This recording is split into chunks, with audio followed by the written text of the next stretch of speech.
join us for an exclusive behind-the-scenes look at the next installment of the most celebrated RTS franchise of all time. This is Command & Conquer: Beyond the Battle, Part 1.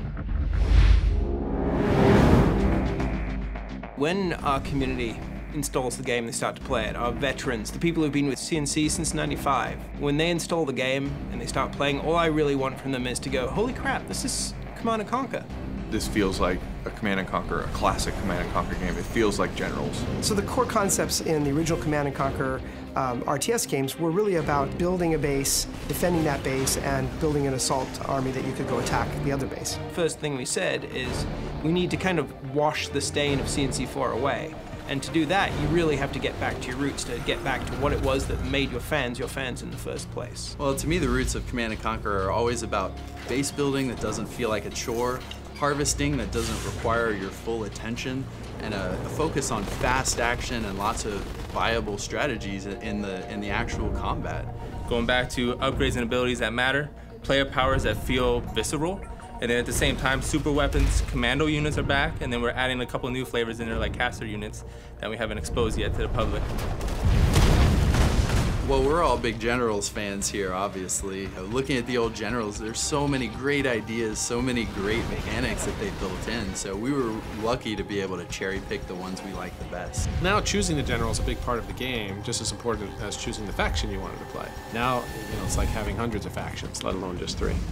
Each general will have its own set of abilities, upgrades, even player powers will change as well. Also, units will be dynamically taken out and different ones will be put in based off of what that niche of the general is. The new generals that we're adding to the armies are really going to keep the gameplay fresh, right? It should make the game fun, enjoyable, and interesting for years to come.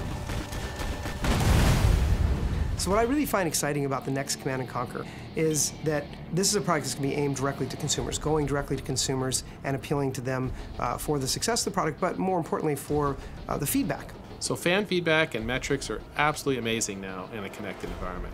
In the past, we just made a game, we put it in a box, we got the feedback years later, we can make a change in a sequel. Today, we can hear the fans immediately, we can look at the data, we can change stuff daily, weekly, monthly. We can engage in this sort of ongoing conversation with our fan base, where if, say there's a general that we put out that we didn't balance quite right, we will get that feedback immediately.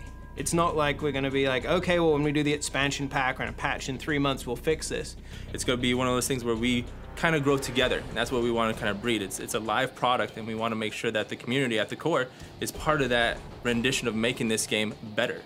This is ultimately the fans' game, and we're looking forward to making the game better with them. Absolutely, I'll play the new Command & Conquer when it comes out. I'm anxiously awaiting it, actually. Our #1 priority has always been to make this a really fun, excellent game. Everybody on the dev team loves the game, and they're doing the work where their heart is. So a lot of the times people stay late just to make sure that they make a better game because they care about what the franchise is. Everybody wants to make sure that they make the game that the community would love, and we're on the same page on trying to make it the best CNC possible. Hopefully after doing this, I'll be on the beta, right guys?